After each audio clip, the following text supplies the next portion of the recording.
Eu saúdo a todos os irmãos na paz de nosso Senhor e Salvador Jesus Cristo. Amém. Em particular, eu deixo aqui o meu abraço ao pastor José Carlos de Lima por esta festa tão bonita, tão espiritual e que já me tem tocado de maneira específica e personalizada. Irmãos, que diploma bonito! Eu acabo de receber um certificado de participação especial. Mas a participação especial, como todos os senhores sabem, é de Cristo Jesus, nosso Senhor. Se Ele não estivesse aqui, como poderíamos participar de uma forma ou de outra? Mas que este diploma é bonito e histórico, o é. E eu o guardarei com todo carinho, pastores, irmãos do Santo Ministério, pastor José Carlos, eu guardarei em meu coração. Parabéns, muito bonito. Eu quero chamar a vossa atenção, será apenas uma palavra introdutória, a Tito capítulo 2 e versículo 1. Tu, porém, fala o que convém à sã doutrina. Por que esta palavra? Em primeiro lugar, porque a Igreja de Cristo Jesus em nosso país está passando por momentos difíceis, de provações, de choros, de lágrimas e de muitas vicissitudes. Porque este versículo em particular, tu, porém, fala o que convém à sã doutrina. Porque provações ainda maiores, queridos obreiros, estão por vir sobre a Igreja de Cristo Jesus. E se não estivermos devidamente preparados, não poderemos fazer o reino de Deus avançar, quer em nosso país, quer no exterior. Mas a boa notícia é que o Senhor Jesus Cristo está aqui, entre nós, fortalecendo-nos, ungindo-nos com o seu Espírito Santo e levando-nos a falar o que convém à sã doutrina. Como podemos definir a sã doutrina? Prestemos atenção. A sã doutrina é o ensino genuíno do Antigo e do Novo Testamento, conforme nolo transmitiram os santos profetas e os apóstolos de nosso Senhor e Salvador Jesus Cristo. Então, nesse momento, eu vos convido a pegar a vossa Bíblia. Peguemos. Aqui está a Bíblia. Aqui, o conteúdo da sã doutrina, do qual devemos falar com coragem, com ousadia e sem nada temer. E o que é a Bíblia? A Bíblia, senhores, é a inspirada, a inerrante, a completa e a infalível Palavra de Deus. A Bíblia é a Palavra de Deus. Quando eu era criança, ouvi algumas pessoas dizerem que a Bíblia fechada é como um outro livro qualquer, mas se aberta, é a boca de Deus a falar-nos constantemente. Eu discordo. A Bíblia, quer fechada, quer aberta, é a Palavra de Deus. A Bíblia, quer obedecida ou desobedecida, ou mesmo ignorada, é a Palavra de Deus. E nela está a sã doutrina, na qual fundamentamos a nossa fé, o nosso credo, os nossos livros, as nossas lições bíblicas e o nosso modo de ser, agir e a praticar o cristianismo no dia a dia. O conteúdo da sã doutrina é constituído pelas narrativas e ordenanças contidas na Bíblia Sagrada que, sem qualquer exceção, devem ser recebidas como doutrina e prescrição ou mandamento. Eu não posso conformar-me, senhores, com alguns acadêmicos que, de posse da Bíblia, dizem que devemos fazer uma diferenciação entre o que é narrativa e o que é ordenança e mandamento. Não, senhores. Para mim, a Bíblia deve ser acatada integralmente, do livro de Gênesis ao livro de Apocalipse, porque mesmo nas narrativas eu busco consolo, edificação e bênção para a minha vida.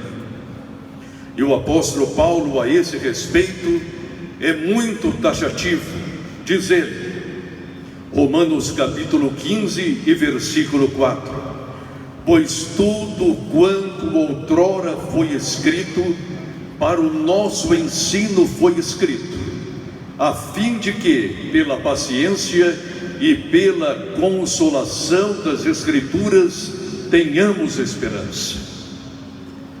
Por conseguinte, se quisermos de fato ter esperança na volta de nosso Senhor e Salvador Jesus Cristo, tenhamos a Bíblia integralmente, do Gênesis ao Apocalipse, como a inspirada, como a inerrante, como a infalível, como a completa palavra de Deus. E desta palavra não devemos tirar ou ignorar uma vírgula sequer, porque os mandamentos salvam, mas as narrativas contidas nas Sagradas Escrituras também salvam. Tiremos, por exemplo, a narrativa do nascimento, do ministério, da paixão, da morte e da ressurreição de Cristo Jesus. O que fica? Não há salvação, não há redenção, não há justificação, não há nenhuma alma chegando ao céu. Mas quando depositamos a nossa fé, quer na criação do universo, quer na chamada de Abraão, quer no nascimento de Cristo Jesus, o meu Salvador, o seu Salvador, seja na paixão e na morte do meu Cristo e do seu Cristo, seja em sua ressurreição, então nós temos esperança, porque se Cristo não ressuscitou, afirma o apóstolo São Paulo, a nossa fé seria vã, vazia, sem efeito, sem força. Mas porque Cristo ressuscitou, não nos enganemos, Ele está aqui, sondando cada coração, cada vida. Ele está aqui, sabendo e discernindo todo o nosso pensamento.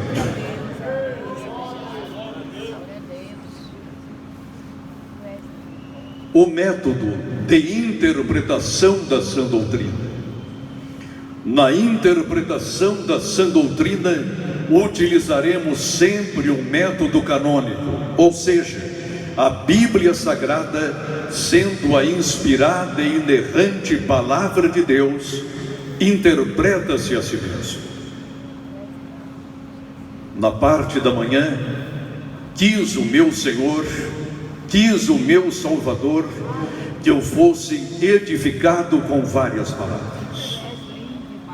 e homens simples, mas ligados e ungidos por Deus, foram utilizados pelo Espírito Santo, foram usados pelo Consolador para que eu tivesse hoje consolação, para que as minhas feridas fossem pensadas, para que eu me renovasse hoje, aqui neste momento, como a águia, porque cheguei debilitado, mas quando o nosso pastor José Carlos cantava o hino Trabalhadores do Evangelho, senti-me renovado naquele instante, e eu tive uma experiência semelhante como a do profeta Daniel. Ele fraco, mas ao sentir a mão do anjo sobre os seus lombos, ele retemperou-se fisicamente, espiritualmente, e o mesmo aconteceu comigo. O Senhor Jesus está aqui em nosso meio, neste momento e nesta manhã.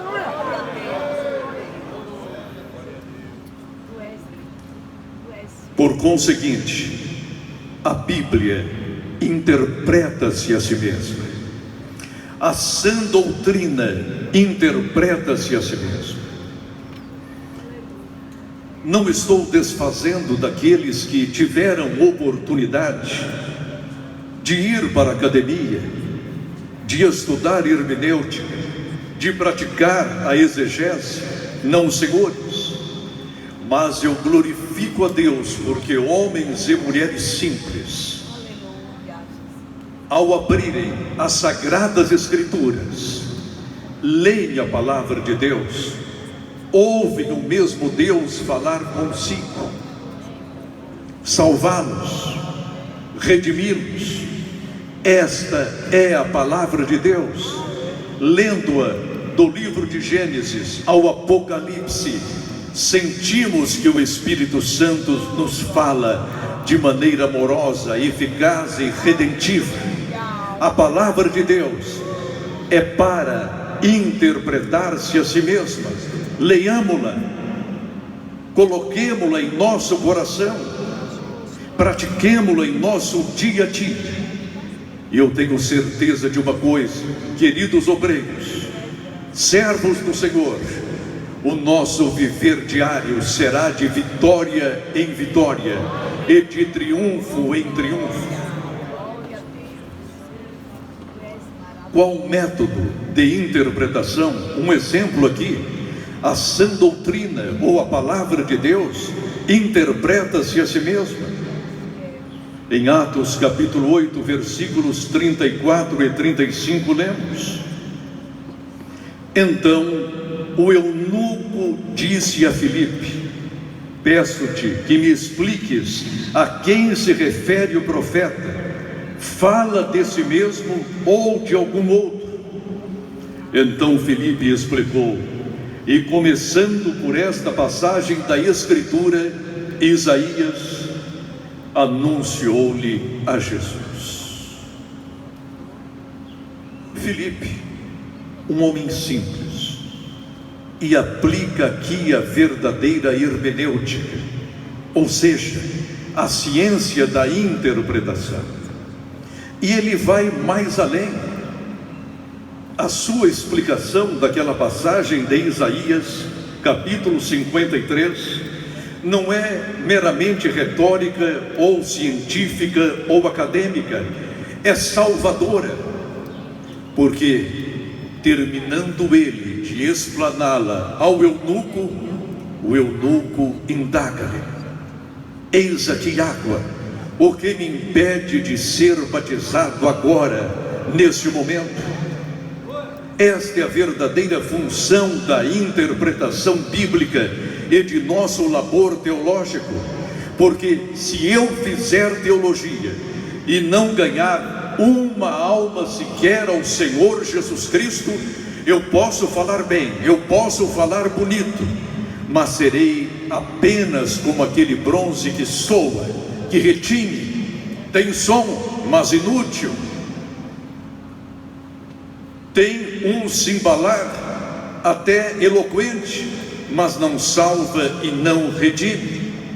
Por isso, eu acho que a partir de agora, ao invés de estudar hermenêutica, eu vou estudar filipêutica, ou seja, o método de meu irmão Filipe para explicar e evangelizar e ganhar muitas almas ao Senhor Jesus Cristo.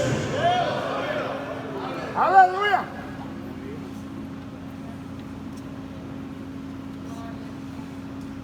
A coragem de se manter e falar o que convém à sã doutrina. Os senhores foram chamados para lançar a rede, lancemos-la.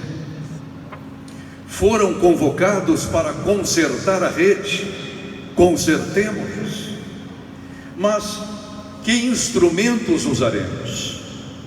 A sã doutrina, a palavra de Deus, as narrativas e prescrições e mandamentos que encontramos na palavra de Deus, a Bíblia Sagrada.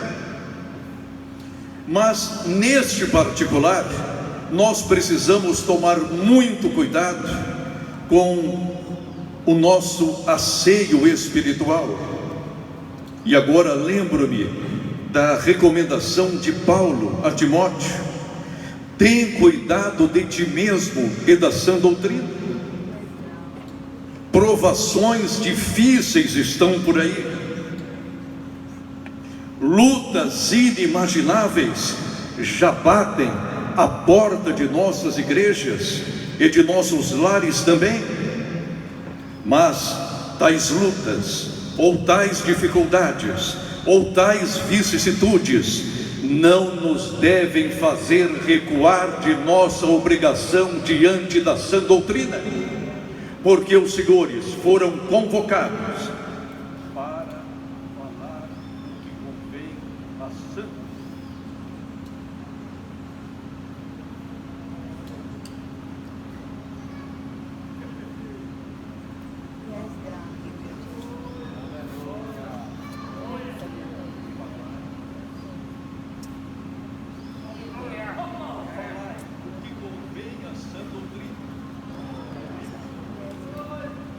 Falemos o que convém à sã doutrina.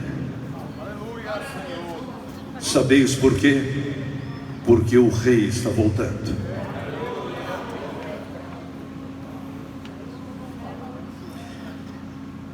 A partícula adversativa que faz toda a diferença em nosso ministério. Tu, porém, observemos que Paulo estava descrevendo a sociedade cretense, uma sociedade de homens devassos, dissolutos, fornicários, adúlteros, ladrões, corruptores e corrompidos. E tais males encontravam-se inclusive na igreja de Deus. E após o apóstolo Paulo descrever todos esses males, ele faz uma pausa e diz: tu, porém,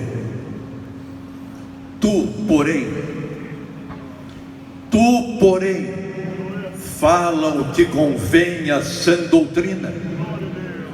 Não importa a condição moral e espiritual de muitas igrejas, ou do universo evangélico brasileiro ou mundial, não importa. Tu, porém, em nome de nosso Senhor e Salvador Jesus Cristo, fala o que convém à sã doutrina. Tu, porém, fala o que convém à sã doutrina, porque fazendo isto, salvar-te-ás tanto a ti mesmo como aqueles que te ouvem.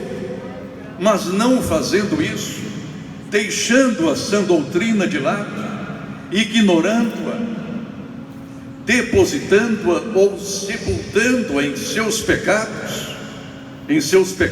pessoais, não te salvarás nem a ti mesmo e nem aos que te ouvem, Mas o Espírito Santo diz nesta manhã: tu, porém, fala o que convém à sã doutrina.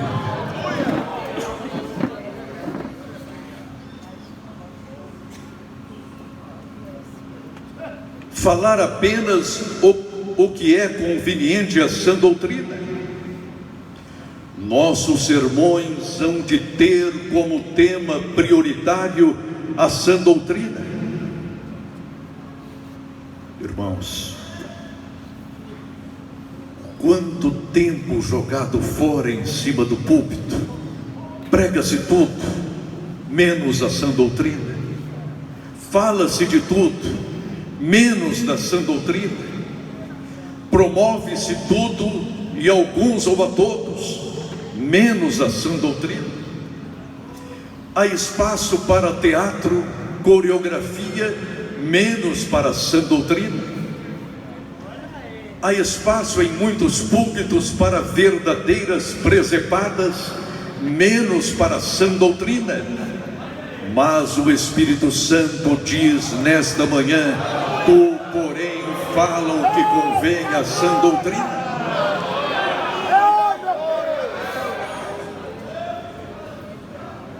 Você pode perguntar-me esta manhã: eu sei que eu devo falar o que convém à sã doutrina, mas e a coragem? E o vigor? E a força? Dou-lhes um conselho bíblico. Hoje, agora, se abrirmos as nossas Bíblias em 2 Timóteo capítulo 1 e versículo 7, leremos: porque Deus não nos tem dado espírito de covardia, mas de poder, de amor e de moderação. E sempre que nos pomos a pregar a sã doutrina, queridos irmãos, vamos deparar-nos com dificuldades, com oposições e opositores. Vamos desagradar este grupo ou aquele grupeiro.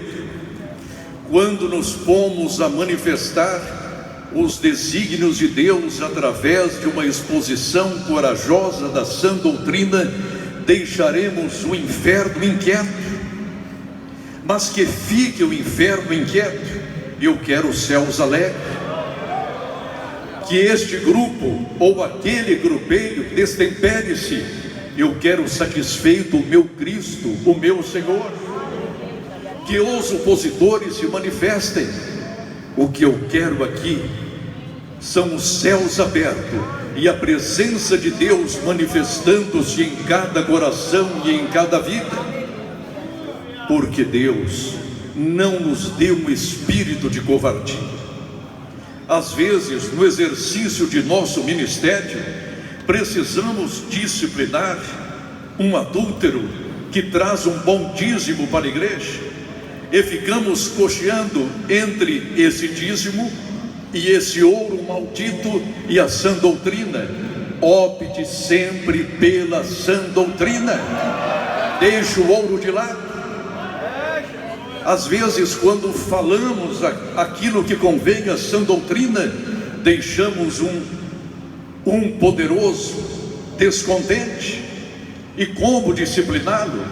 Ele é um poderoso, mas eu não quero deixar descontente ao todo-poderoso Deus, o todo-poderoso Senhor, aquele que disse: eu sou dono da prata e do ouro. Avancemos mais alguns minutos com a vossa permissão.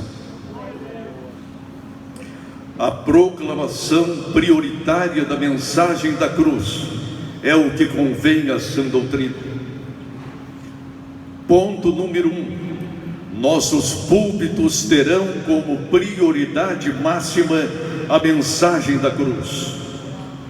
Porque decidi nada saber entre vós, senão a Jesus Cristo e este crucificado. 1 Coríntios capítulo 2 e versículo 2.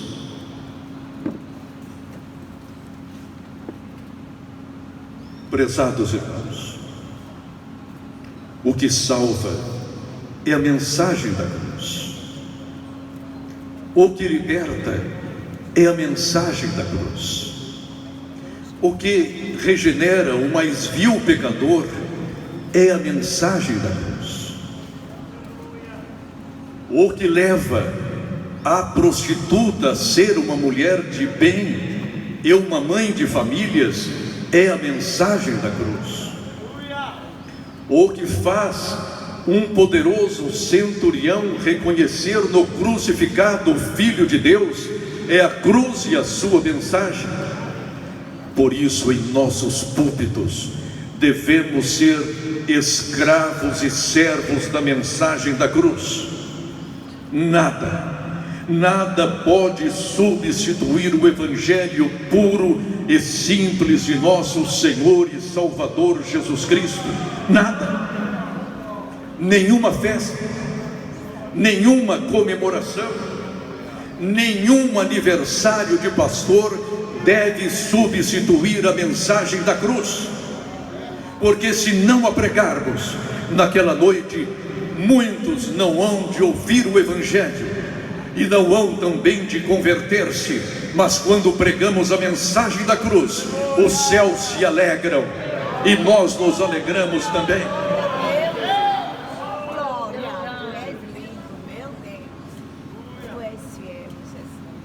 Ponto 2. Apresentemos o Evangelho de Cristo como poder de Deus. Pois não me envergonho do Evangelho, porque é o poder de Deus para a salvação de todo aquele que crê, primeiro do judeu e também do grego. Romanos capítulo 1 e versículo 16. Quantas vezes em um encontro social nós pastores furtamo-nos a mensagem da cruz? Quantas vezes em um encontro com o prefeito, ou com o governador, ou com o presidente da república, furtamo-nos a não falar-lhes acerca da mensagem da cruz? Eles precisam saber que são pecadores também, e que se não se arrependerem, perderão a sua alma e serão lançados no lago de fogo. Por conseguinte, diante das autoridades, não se envergonhem, não escondam o Cristo crucificado, não se furtem a sua responsabilidade, porque os senhores irão para o gabinete, quer do prefeito, quer do governador e quer do presidente da república, não para pedir favor algum, porque os senhores não precisam disto. Os senhores estarão lá para falar-lhes acerca da mensagem de Cristo, da mensagem da cruz, sem qualquer pejo, sem qualquer vergonha, mas com a autoridade de nosso Cristo Jesus, Senhor nosso. E se por acaso o prefeito, ou o governador, ou o próprio presidente da república se fizerem réprobos e reprováveis, condenai as obras infrutuosas da carne, para que eles se arrependam e para que venham a conhecer o Evangelho de Cristo Jesus.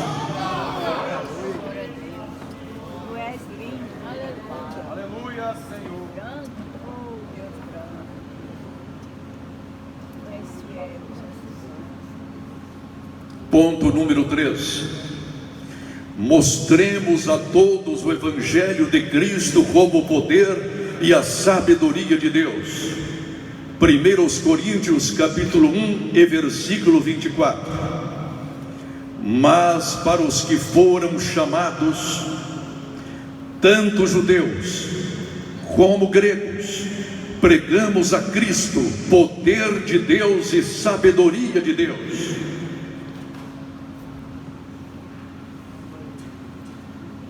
Às vezes nós, pregadores do Evangelho, intimidamos-nos diante de um professor, de um autor best-seller, diante de um sociólogo, de um cientista político, intimidamos-nos. Nós que temos a verdadeira sabedoria, intimidamos-nos. E eles, com as suas tralhas, com as suas presepadas e retóricas, não se escondem, não se envergonham. Abramos-lhes a Bíblia Sagrada e vamos expor-lhes o Evangelho, que é a verdadeira sabedoria e o verdadeiro poder. Chega de timidez na proclamação do Evangelho de Cristo. Chega de timidez. Abramos a Bíblia Sagrada e falemos esta palavra. É esta palavra.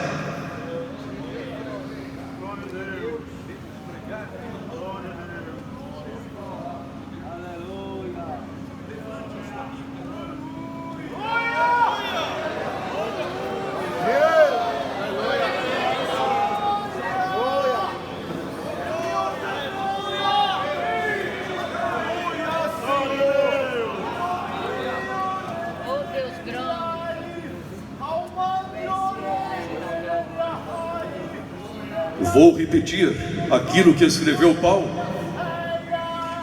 Mas para os que foram chamados, você foi chamado, tu foste chamado, fomos chamados, fostes chamados. Então diz a palavra de Deus: tanto judeus como gregos pregamos a Cristo, o poder de Deus e sabedoria de Deus.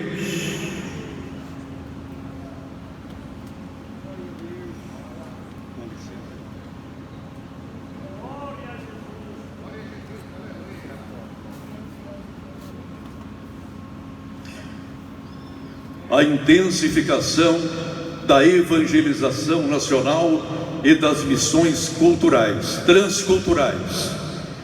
Isto é falar concernente ao que convém à sã doutrina. O nosso país, irmãos, já experimentou momentos de prosperidade econômica. E fizemos o quê? Esquecemos os povos, deixamos-nos de lado, concentramos-nos em nós mesmos. E por pouco não caímos nas mãos dos comunistas. Deus interveio no momento certo, exato, dando-nos mais uma oportunidade. Deixarei algo bem claro aqui nesta manhã. Virá uma outra onda de prosperidade financeiro-econômica em nossa nação, mas não é para o meu deleite, nem para o seu deleite, nem para o deleite dos membros do Santo Ministério. O Senhor dar-nos-á os recursos financeiros necessários para fazer missões. Para fazer missões e não mansões. É para fazermos missões e não mansões. Ouviram bem?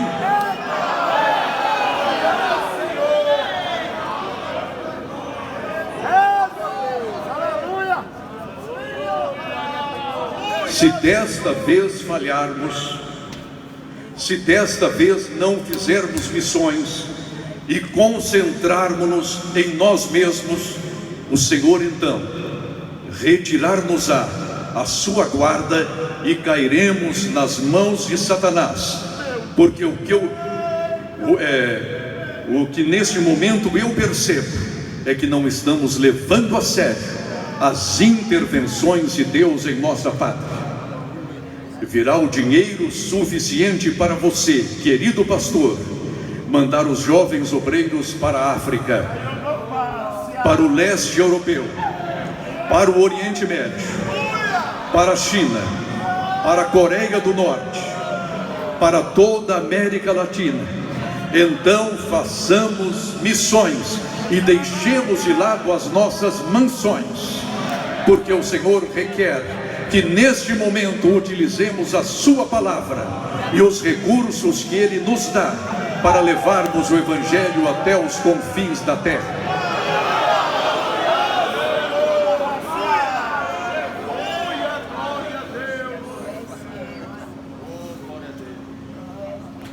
Irmãos, nós estamos com medo de o Brasil ser invadido por imigrantes.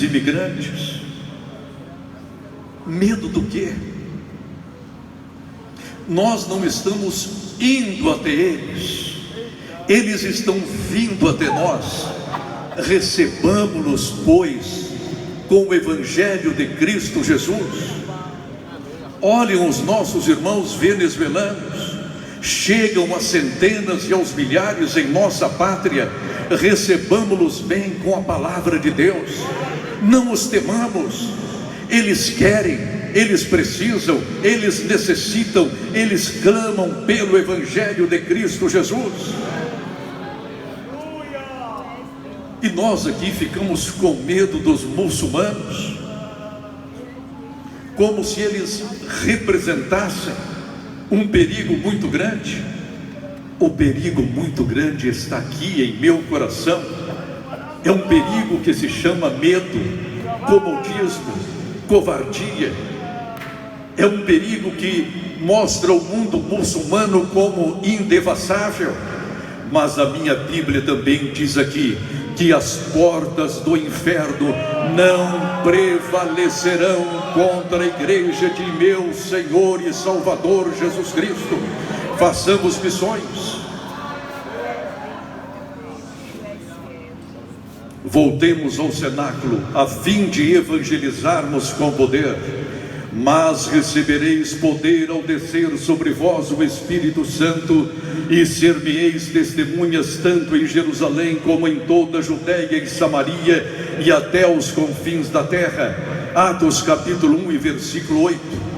O que isso significa?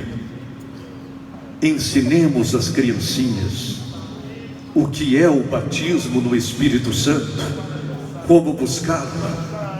Ensinemos a igreja a atualidade dos dons espirituais.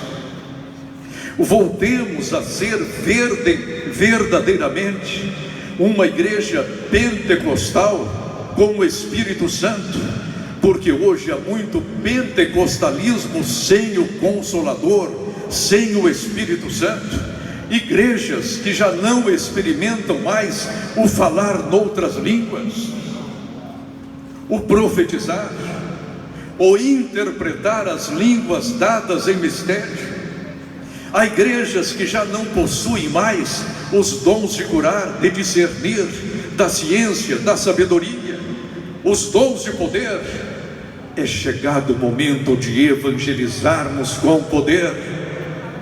Precisamos, os obreiros todos, dizer: eu não tenho prata, e realmente não tenho.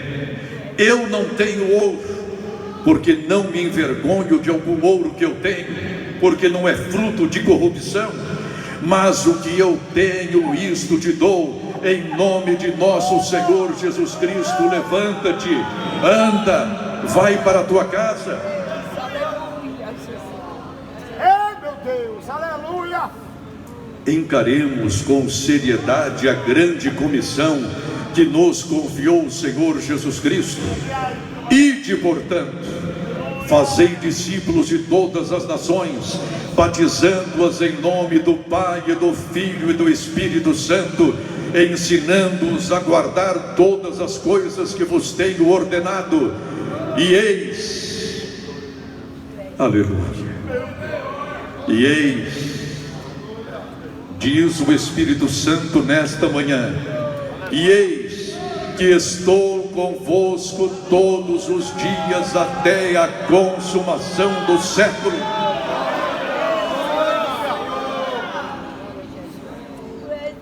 Evangelizemos sem impedimento algum. Atos capítulo 28, 30 e 31.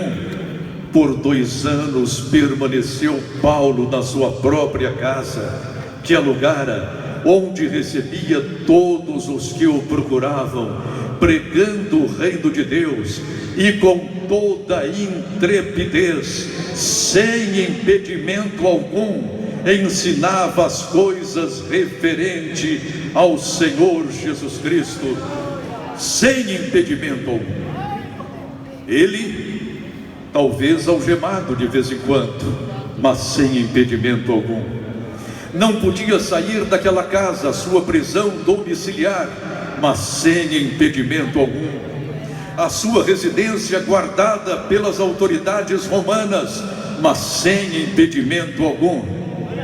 E você está preso? Você está algemado?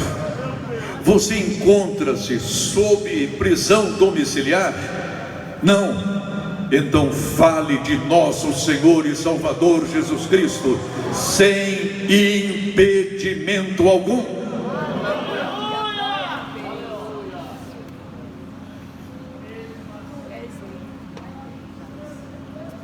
Glória a Deus. O clamor de ajuda pela evangelização mundial ainda soa, ainda ecoa. Hoje com mais altura e eloquência. À noite sobreveio a Paulo uma visão, na qual um varão macedônio estava em pé. Ele rogava dizendo: passa a Macedônia e ajuda-nos. Passa ao leste europeu e ajuda-nos. Passa a Rússia e ajuda-nos. Passa a Bielorrússia e ajuda-nos. Passa a Ucrânia e ajuda-nos. Passa o Oriente Médio e ajuda-nos.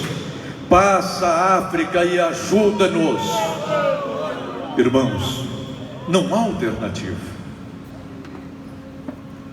Cada um dos senhores, permitam por um momentinho só voltar-me aos santos que estão aqui, aos anjos da igreja que estão aqui.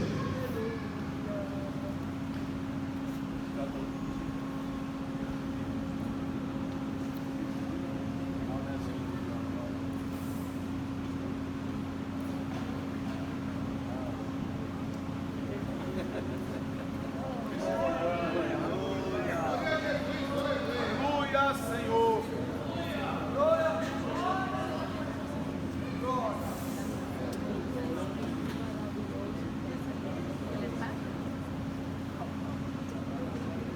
Eu disse aos anjos que estão aqui, para colocarmos a visão de evangelização e missões agora, enquanto temos tempo, porque alguma porta vai se fechar. Alguma porta vai se fechar. É a porta da oportunidade. E se não fizermos agora, o que vai acontecer? Esta porta se fechará.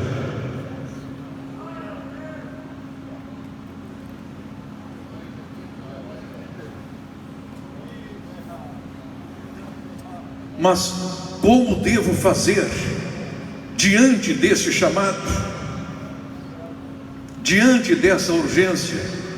Você vai dizer como o apóstolo Paulo. Repitam comigo: pelo que, ó rei Agripa, não fui desobediente à visão celestial.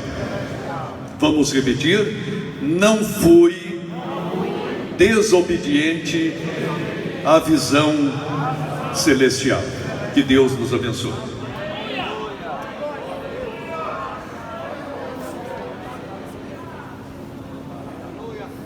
Breve os trabalhos serão findos, bênção vão os servos desfrutar, e Jesus os saudará, bem-vindos. glória espero alcançar. Fala, Deus, fala, Deus, toca-me com brasas do altar. Fala, Deus, se me alegre atendo ao teu mandar. O profeta Deus se aproximou, considera-se pecador, mas o fogo santo queimando torna útil para o seu Senhor. Fala, fala, toca-me com brasas do altar. Fala,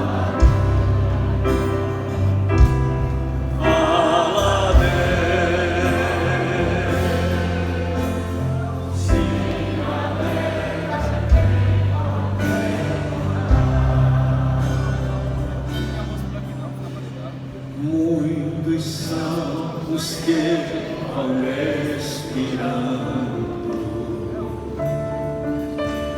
sem ter esperança de viver. Vai depressa lhes anunciando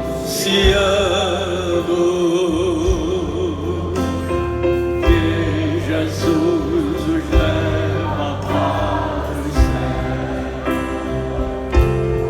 Fala, fala,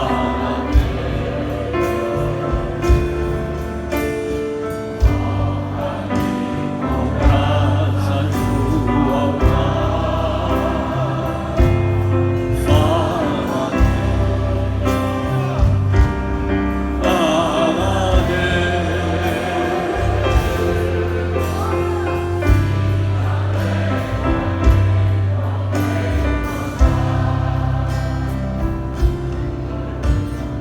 breve os trabalhos serão fim, bênção vão os servos,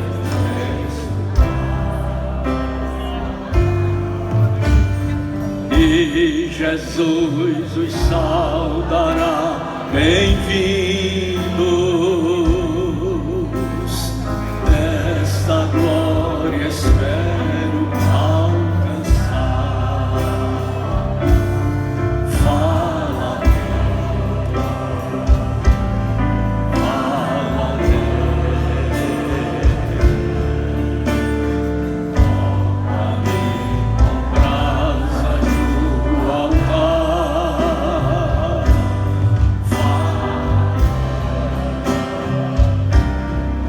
Fala, Deus,